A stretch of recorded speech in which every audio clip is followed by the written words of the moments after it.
Alright, so let's take our knowledge of significant figures and order of operations, as well as mathematical operations, put that all together and start to look at conversions.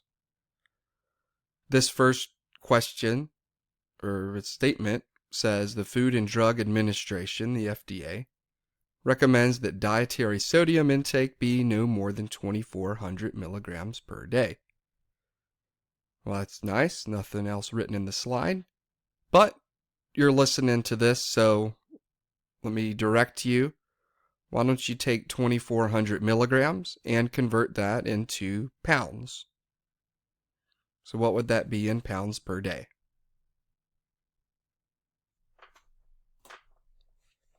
Okay. So our strategy is to use some known relationships. I want to talk a little bit about how this works and what these are entitled.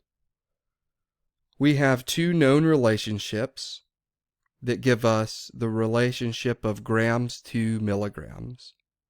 This is an exact value because it's always 1,000 milligrams in 1 gram. Another one is 453.6 grams in 1 pound. These two relationships are called equalities. Now, when we use these equalities in calculations for conversions, we need to set them up in ratios. There are two ways to set up a ratio when you have two different variables. For example, you could put grams over milligrams or milligrams over grams.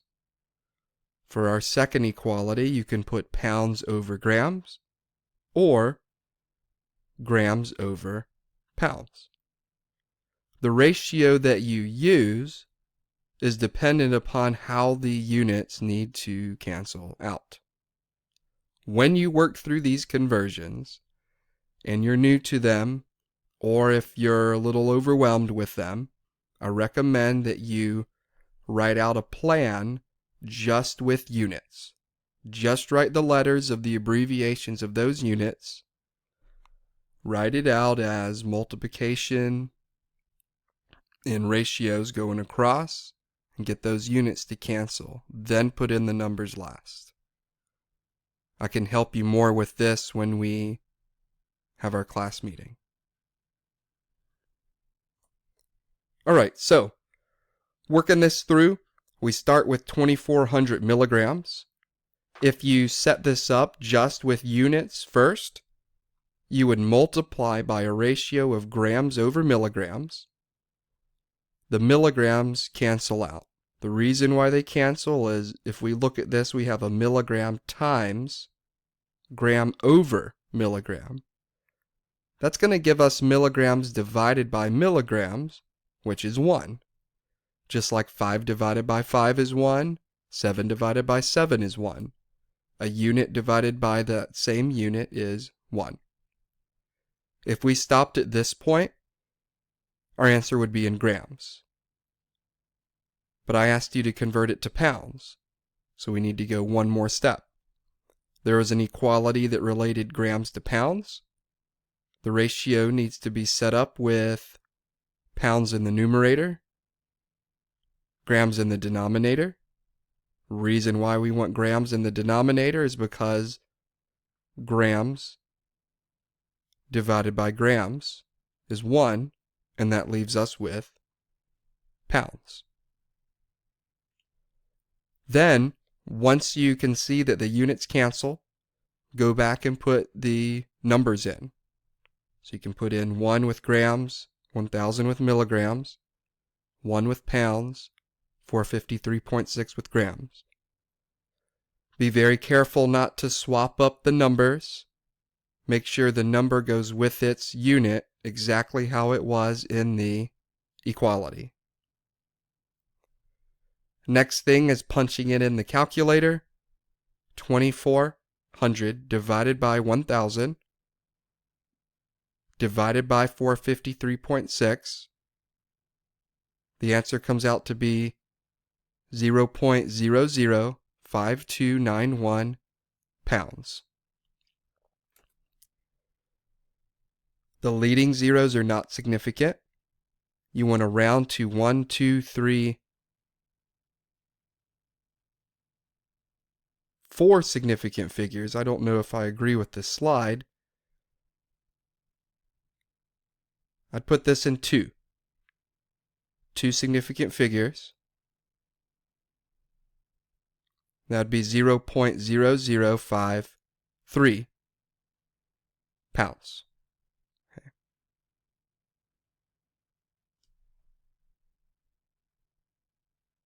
As you can see, significant figures can hang around and give people problems. It definitely gave the textbook writers and slide creators problems. These are slides right from the book. So continue to practice with them so that you won't make some mistakes. As we think about this, make sure the magnitude of the result is reasonable and the units have canceled properly. If we accidentally rearrange these numbers, we're going to get a really big number that just won't make sense. Sometimes we can wrap our mind around something that we're familiar with, like pounds. Maybe kilograms won't be as familiar, but a lot of times as you practice these, you can think about how those answers come out. Most of the time they are set up so that it gives you a reasonable answer and not something crazy where it would be several thousand pounds as the answer.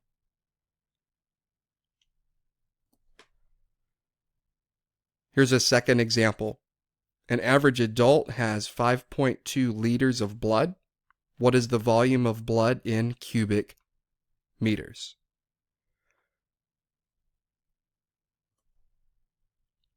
Our strategy. Make sure you have the qualities that you need for this conversion. 1 liter is equivalent to 1,000 cubic centimeters. Remember, a cubic centimeter is the same as a milliliter. Most people are familiar that 1,000 milliliters is 1 liter. To be able to go from something like liters or milliliters back to units of squared and cubed length, then we need to remember that 1 cubic centimeter is equal to 1 milliliter, and that will allow us to get there. This has already taken that step and gone from 1 liter straight to 1,000 cubic centimeters. The other thing that we want to know is the equality between meters and centimeters. There's 2 ways you can write this, both of which are correct. This slide has it written as 1 times 10 to the negative 2 meters is 1 centimeter. It's also correct to say 100 centimeters is equal to 1 meter. Okay, so there usually are 2 ways to write your conversion. You can have the conversion set up to, for this one is 1 centimeter and then a value of meters, or you can have it set up to 1 meter and a value of centimeters. Same thing for the cubic centimeters and the liters. Okay, next thing is looking at when something is raised to an exponent. So when a unit is raised to a power, the corresponding conversion factor must also be raised to that power in order for the units to cancel appropriately. This is something that's a little bit tricky if it's the first time you're seeing this. Now, let's take a look at our solution. Again, I recommend writing this out with units first. Make sure the units cancel, then go back and put in the numbers, work it out, and then get your ultimate answer. So I'm going to talk through as if you would be writing this out with your units. You're starting with liters. We want to convert liters to cubic centimeters. We'll use the equality of liters and cubic centimeters. So you would have centimeters cubed on top, liters on bottom. The liters will cancel out and leave you with cubic centimeters. Next, we want to convert to cubic meters. The equality that we were given, you'll look at the units and we got meters and centimeters, but we need to get cubic centimeters to cancel. We also know that volume is a cubic dimension. So we can use the equality of centimeters to meters and cube the whole thing, so that will give us a new ratio of cubic meters to cubic centimeters. When we cancel out those steps, we'll have cubic centimeters over cubic centimeters, and then we'll be left with m cubed, and that will be our meters cubed. Then go back in and put in the numbers, and then work the whole thing out. Once you've practiced it enough, then you can do the numbers and units at the same time. And some people can just pick it up right away, and you can just do numbers and units. Some people need to write it out a specific way. If you don't like the way this is written out, you want to write your ratios like the example here where you have it directly on top and bottom so you can really see those units cancel. You can, rather than the side-by-side ratio.